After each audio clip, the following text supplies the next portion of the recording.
एक बार दुर्वासा ऋषि के द्वारा देवराज इंद्र को मिले श्राप के कारण लक्ष्मी स्वर्ग लोक को छोड़कर अदृश्य हो गयी। लक्ष्मी के चले जाने से इंद्र आदि देवता निर्बल और श्रीहीन हो गए। उनका सारा धन वैभव लुप्त हो गया। जब यह खबर दैत्यों को मिली तो उन्होंने स्वर्ग लोक पर आक्रमण कर दिया और देवगण को पराजित कर स्वर्ग पर अपना कब्जा जमा लिया। उसके बाद हताश होकर इंद्रदेव गुरु बृहस्पति और अन्य देवताओं के साथ ब्रह्मा जी की शरण में पहुँचे। हे ब्रह्मदेव, हमारी रक्षा कीजिए ब्रह्मदेव। दैत्यों ने स्वर्गलोक पर अधिकार करके हमें स्वर्गलोक से बाहर कर दिया है। देवराज इंद्र, देवी लक्ष्मी को पुनः प्रसन्न करने के लिए आप सभी देवताओं को भगवान नारायण की कृपा दृष्टि प्राप्त करनी होगी।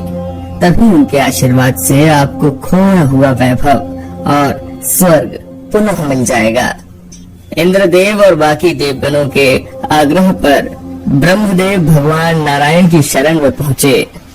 प्रभु, आपके श्री चरणों में हमारा कोटि कोटि नमन। कुलवंत, माता लक्ष्मी हमसे रूठ गई है और दैत्यों ने हमें पराजित करके स्वर्ग पर अधिकार कर लिया है।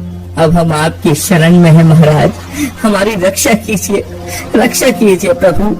हम सब जिस उद्देश्य से आपकी शरण में आए हैं, कृपा करके आप उसे पूरा कीजिए प्रभु।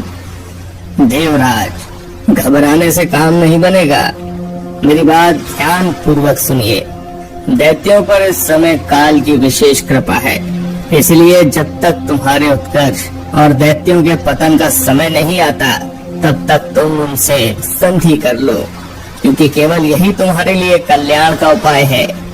क्षीर सागर के गर्भ में अनेक दिव्य पदार्थों के साथ साथ अमृत भी छुपा है।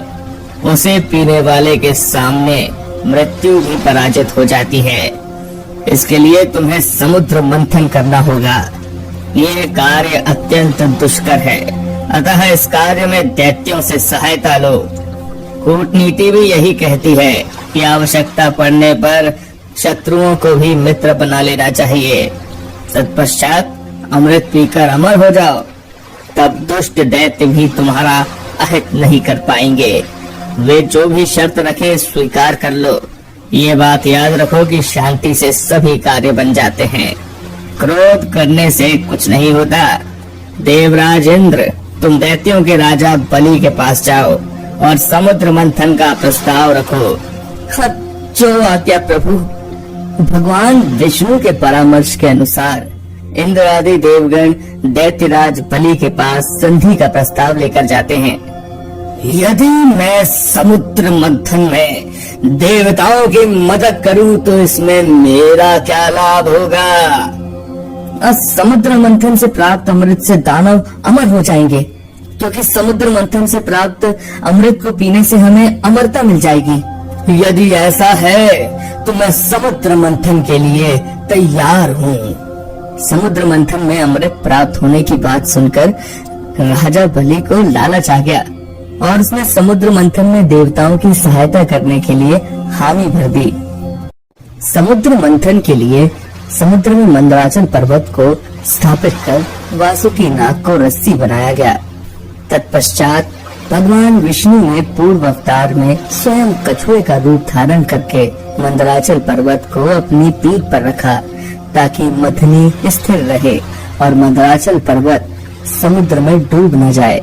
देवतागण वासुकी नाग को मुख की ओर से पकड़ने लगे। इस पर उल्टी बुद्धि वाले दैत्यों ने कहा, वासुकी नाग को मुख की ओर से पकड़ने में अवश्य तुम देवताओं का कुछ न कुछ लाभ होगा। हम भी किसी से शक्ति में कम नहीं है, हम मुख की ओर का स्थान लेंगे। ठीक है, तो हम पूंछ के भाग से पकड़ लेंगे, हमें इसमें कोई भी आपत्ति नहीं है। अमृत पाने की इच्छा से ही सभी लोग बड़े जोश के साथ मंथन कर रहे थे। सहसा तभी समुद्र में से कालकूट नामक भयंकर विष निकला। ये सब क्या हो रहा है? समुद्र में से तो विष निकल रहा है, ऐसे तो हम सब मारे जाएंगे। हमें शीघ्र ही भगवान भोलेनाथ की शरण में जाना चाहिए। इस विपत्ति का समाधान तो वो ही कुछ निकाल सकते हैं। महादेव, समुद्र मंथन से निकला हुआ विष हर जगह बह रहा है, जो पृथ्वी पर संकट ला सकता है। प्रभु कुछ कीजिए प्रभु।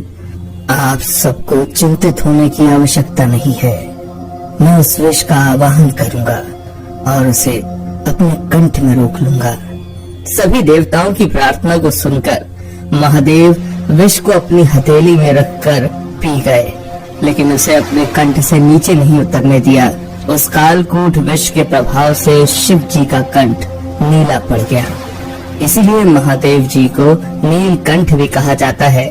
फिर से समुद्र मंथन प्रारंभ हुआ और इस बार समुद्र से कामधेनु गाय निकली, जिसे ऋषियों ने रख लिया। फिर उसके बाद उच्च श्रवाद घोड़ा निकला, जिसे दैत्यराज बलि ने रख लिया। उसके बाद निकला ऐरावत हाथी, जिसे देवराज इंद्र ने रख लिया। ऐरावत के बाद कौस्तुभ मणि समुद्र से निकली, उसे विष्णु भगवान ने रख लिया। उसके बाद लक्ष्मी जी निकली। लक्ष्मी जी ने स्वयं ही विष्णु भगवान को अपना वर मान लिया और अंत में धन्वंतरी देव अमृत का घड़ा लेकर प्रकट हुए। धन्वंतरी देव के हाथों से अमृत को दैत्यों ने छीन लिया और उसके लिए आपस में ही लड़ने लगे। इस अमृत को पहले मैं पीऊंगा। नहीं, इस अमृत को पहले मैं पीऊंगा। ये अमृत पान पहले मैं करूंगा। नहीं, मैं पीऊंगा। नहीं, पहले मैं। नहीं, मैं पीऊंगा पहले। मेरा है अमृत, ये मेरा है। ये दैत्य अमृत के लिए लड़ रहे हैं, लेकिन हमारे पास इतनी शक्ति नहीं कि ये अमृत हम इनसे छीन लें। हमें भगवान विष्णु से सहायता मांगनी होगी। हे नारायण, अमृत कलश को सभी दैत्यों ने छीन लिया है और वो अमृत के लिए आपस में ही लड़ मर रहे हैं। दुर्वासा ऋषि के श्राप के कारण सभी देवता दैत्यों से लड़ने में सक्षम नहीं है। आप इनकी सहायता कीजिए महाराज। आप चिंता मत कीजिए ब्रह्मदेव, मैं देवताओं की सहायता के लिए मोहिनी रूप धारण करूंगा। देखते ही देखते भगवान विष्णु ने मोहिनी नामक रूप धारण कर लिया। मोहिनी के रूप में विष्णु भगवान ने एक अति सुंदर स्त्री का रूप धारण किया था। मोहिनी रूपी विष्णु भगवान सीधे दैत्यों के पास पहुंच गए। और शुभ के तुम्हारा स्वागत है। हमें अपने सुंदर कोमल हाथों से ये अमृत पान कराओ ना। हे देवताओं और दानवों, तुम दोनों ही महर्षि कश्यप के पुत्र हो, फिर भी परस्पर लड़ते हो। मैं तो स्वेच्छाचारिणी स्त्री हूँ। बुद्धिमान लोग ऐसी स्त्रियों पर कभी विश्वास नहीं करते। फिर तुम लोग कैसे मुझ पर विश्वास कर रहे हो? अच्छा यही है कि स्वयं सब मिलकर अमृत पान कर लो। ये श्री हरि की कोई लीला है जिससे दैत्य उन पर मुक्त हो गए हैं। सुंदरी, हमें तुम पर पूर्ण विश्वास है। तुम जिस प्रकार इस अमृत को बांटोगी, हम उसी प्रकार इस अमृत को ग्रहण कर लेंगे। तुम ये घट लो और हम सभी में अमृत वितरण करो। यदि आप इतना आग्रह कर ही रहे हैं तो ठीक है। आप सभी दैत्य और देवता अलग अलग पंक्तियों में बैठ जाएं। मैं सभी को बराबर मात्रा में अमृत पान करा देती हूँ। जैसी तुम्हारी इच्छा सुंदरी, हमें तुमसे कोई भी आपत्ति नहीं है। मोहिनी रूप में भगवान विष्णु दैत्यों को अपने मनमोहक रूप से मदहोश कर देते हैं और देवताओं को अमृत पान कराने लगते हैं। दैत्य तो उनके सुंदर मनमोहक रूप से इतने मदहोश हो गए कि अमृत पान करना ही भूल गए।